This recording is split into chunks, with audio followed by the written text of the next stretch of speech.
Okay guys, and welcome back to the Saints View for a brand new series on the channel that will be lasting the entirety of January. It's been a week already of the January transfer window and it seems that departures are starting to heat up for Southampton.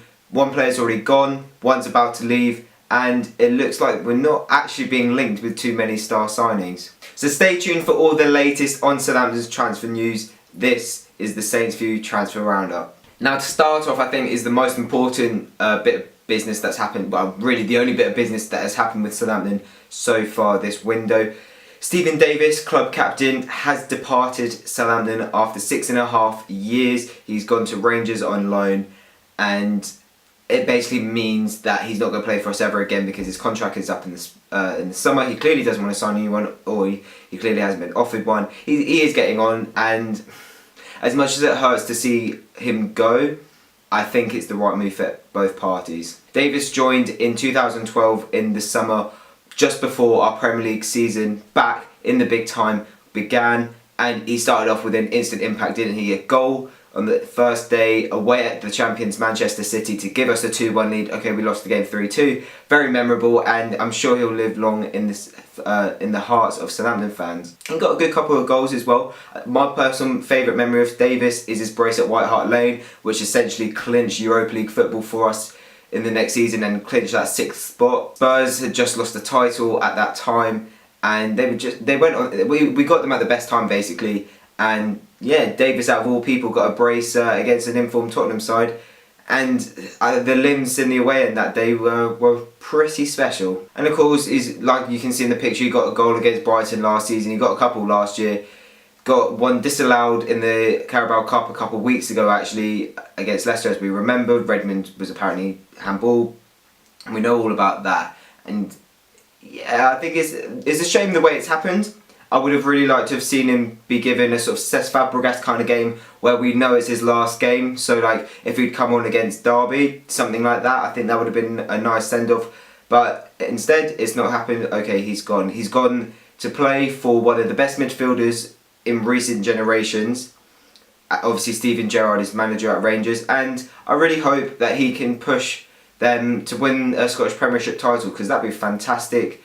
Really nice to see him do that if that's possible, but for him he needed more playing time, and I think this is the right option.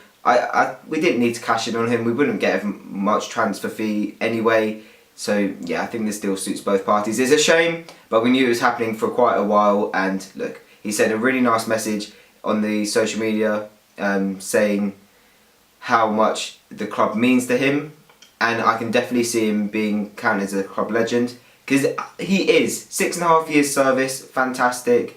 Now we don't have anyone in the team besides Maya Yoshida, who was there from the start of our Premier League campaign. So yeah, it's a real shame to see him go. And of course, wish him all the best up in Scotland, back at Rangers, the club he came to Southampton from. And I really hope he can go win the Scottish Premiership now. Now, onto a bit of business that hasn't been confirmed yet, but is likely to happen. Manolo Gabbiadini has been linked with many clubs, mainly Serie A clubs, so he's been linked with the return to Italy, as well as Real Betis, who are in La Liga. Bits have apparently come in, according to Ralph Hasenhüttl, and so it looks pretty much set that the Italian striker will be leaving Southampton in this window. And with Davis, like with Gabby, it is a shame to see him go. Personally, I feel he offers more than Austin and Long, and is our second best striker, but look, obviously it not worked out with him at the club. He started brilliantly, and since then it's just been a real shame. He just hasn't kicked on.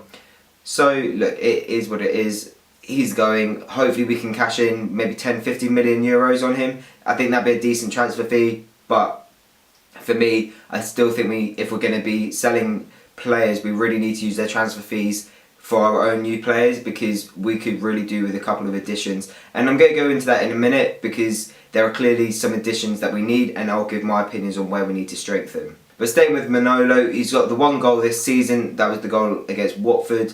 He got a couple last year. Obviously he scored 6 in the first couple of games he was in English football. That memorable brace at what should have been a hat-trick in the cup final a couple of years ago. Yeah, it is a real shame it hasn't worked out for him, but obviously wish him all the best. I can't see him playing another game for Southampton. I think that's just how it is. So, unfortunately, Manolo's off as well. but hopefully we can get someone back in. Maybe another striker this window, that could be good.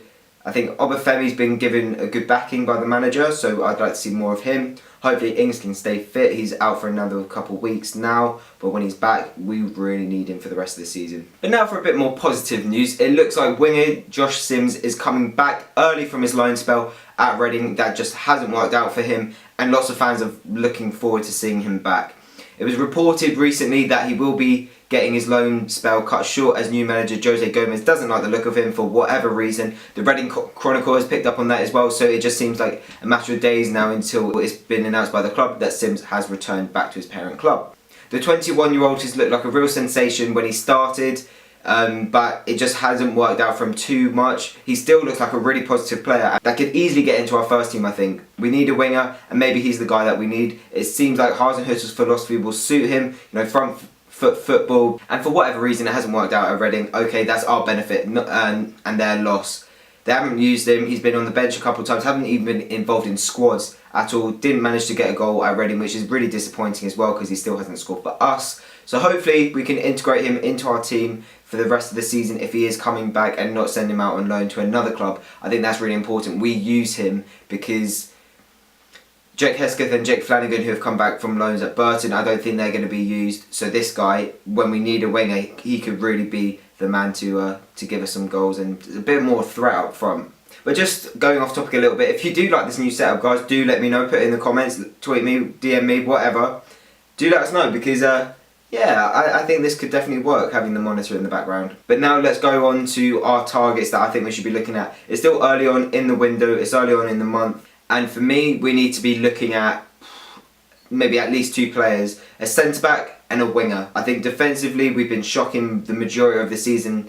Unfortunately, Vestergaard hasn't lived up to the hype that was received when we first signed him. He's looking better, in fairness. I think he's improved under Hasenhüttl and he's getting better most games, but he still has quite a few mistakes in him, which isn't great. Obviously, Yoshida's going to be out for a month going to the Asia Cup. He probably won't play a good bit of February either because he'll need to recover naturally because he's obviously had this busy Christmas period as well. Stevens is alright. Bednarek for me has been our best centre back of late. He's looked really solid, so I think there's no harm in getting another one in that can start because for me it's just not been good enough at the back. We've shipped too many goals. Okay, we were solid on Wednesday night at Chelsea, but then threw that away with the 2-2 at Derby. Just poor defensively throughout the game and maybe lucky to come away with a draw at the end.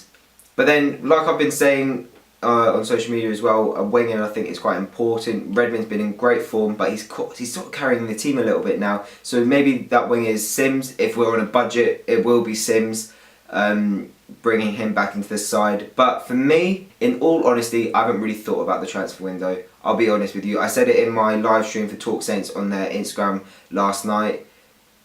I haven't thought about this transfer window. It's completely passed me by because I've got no trust in the ball because we still don't have a new director of football.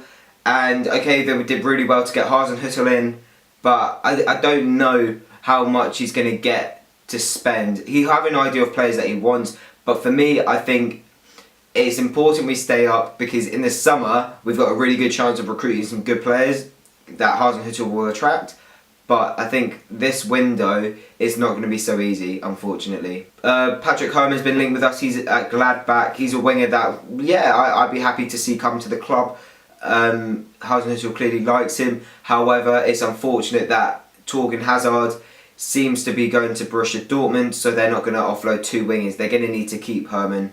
And, that makes sense. And it's unfortunate for us. Another player who's been linked with us is Odion Ighalo. For me, that transfer rumour, if true, is a bit of a piss take. Only because he's a striker who's been in the Chinese Super League for the last, 2 seasons. He's getting on a bit. I think he's over 30. He's got a decent amount of goals for Watford. As much as a newly promoted side in the Prem need. He did well in the Championship the season before, but for me, he's not the player we need. If we're going to sell Gabbiadini to sign Ighalo, I'd be shocked. I'd be furious. So I think if we need to be looking at players, definitely look to strengthen in defence. Hopefully Bertrand's back soon because we definitely need a left back as well. But yeah, like I say, I don't see us signing too many players this window. I think the focus is going to be on staying up and keeping the players we've got. But then I think in the summer we could be in for a really exciting transfer window if Hasenhüttl stays. Alright guys, thank you very much for watching. I hope you've enjoyed this video. If you'd like one more of these, we'll definitely do these on a weekly basis throughout the window, if there's actually news to talk about, of course. Hopefully in the next week we'll get a few more concrete links with actual individual players coming into Southampton. Hopefully no one else is leaving. If you like this setup, like I said before, do let us know, because if you want to see our videos filmed like this, or the videos that I make, we can definitely do that. That's absolutely fine. As you can see there, the number's on 164. Let's try and make that 200 as soon as possible. We're growing slowly but surely, guys. So thanks for the support, and we'll see you very soon.